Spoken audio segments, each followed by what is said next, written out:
Hey y'all!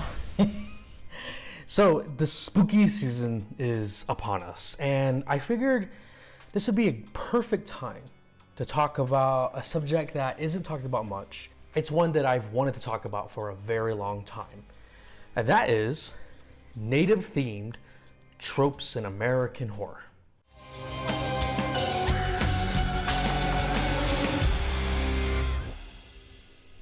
When I say American horror, I'm talking pretty much all mediums: film, literature, even video games, comics.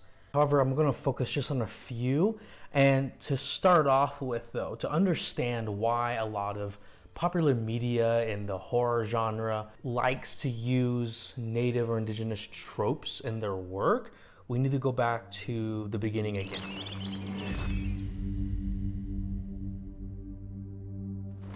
It's hard to say where the origin of using natives as tropes in horror began.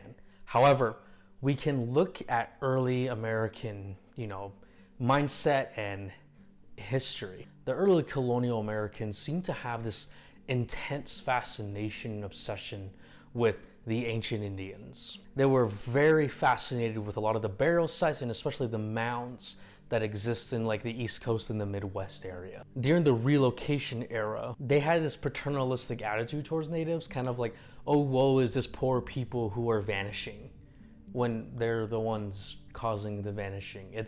It was this dichotomy that existed. Like I mentioned in my past videos, they wanted America, but natives were kind of just in the way. This attitude of the vanishing race, it's something that a lot of Americans were feeling. As I mentioned in one of my history videos, that there were people back in the day who were sympathetic towards Native peoples. There's a very interesting novel about this called The Vanishing American by Zane Grey, which was later made into a film in the 1920s. But the story is literally about an adopted Navajo man who is coming to grips with the fact that his people are vanishing. It's capturing this morbid fascination and contemplation about the plight of Native peoples during that era. However, with this kind of paradoxical attitude toward natives, where on one hand they feel bad that they're being relocated. I mean, Andrew Jackson, he uses that rhetoric of the vanishing race, justifying his relocation act.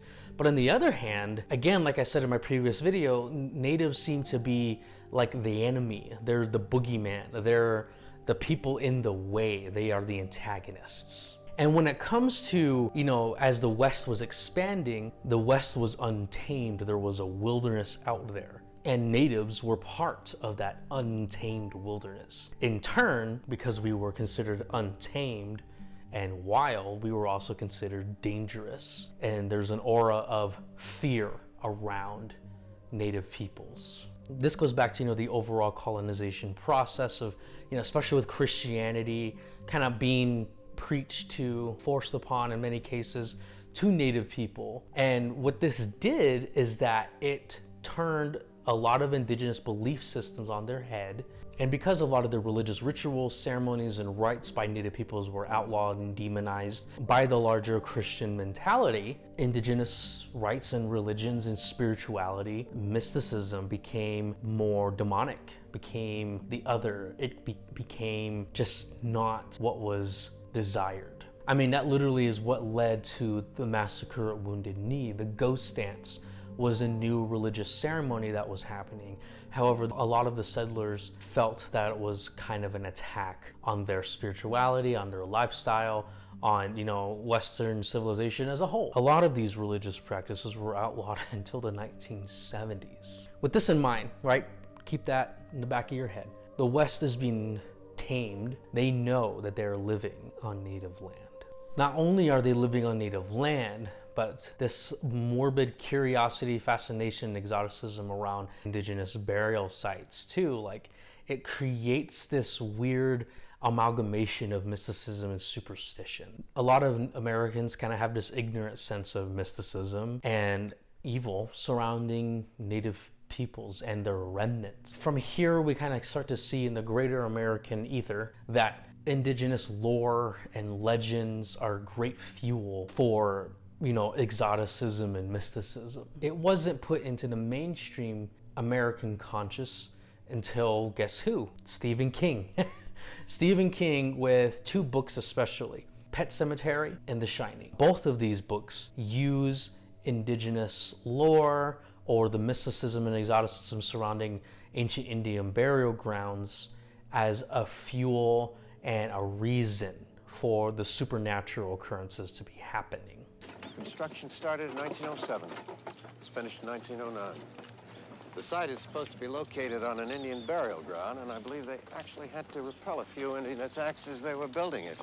Also, you know, with Pet Sematary, King also manages to introduce the Wendigo too, which at the time was an unknown indigenous cryptid slash legend. He popularized that through this novel. These books, I wouldn't say they necessarily reinforced, but they brought again to the greater, you know, Western conscious of this idea of ancient Indian burial grounds or cursed land and stuff like that. And in a weird way where reality crosses with fiction, the ancient Indian burial ground trope was used to kind of justify or explain the Amityville horror killings. You know, the early 2000s film with Ryan Reynolds tries to make it seem like, yeah, like some evil priest was doing sadistic experiments on native peoples and stuff like that, but that was really expanded upon because when the killings happened, I think it was like the neighborhood and even the family,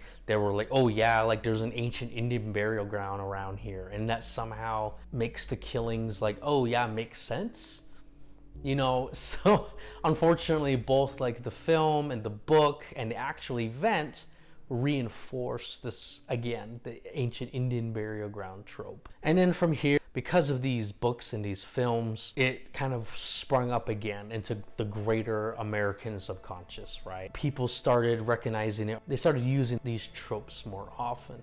I only kind of talked about one, but there's actually three in general that I want to talk about. So what are these tropes?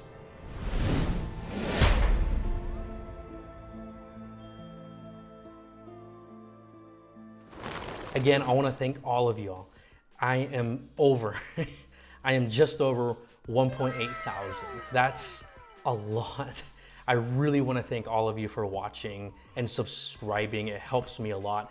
I want to keep going further and making more stuff like this. So again, thank you so much. Like and subscribe, share this with people who you think might be interested. Follow me on Instagram. I'm gonna follow up about this video on there. I post things on my stories quite a few times. Give it a like and follow. Thank you again so much, guys. This means a lot to me.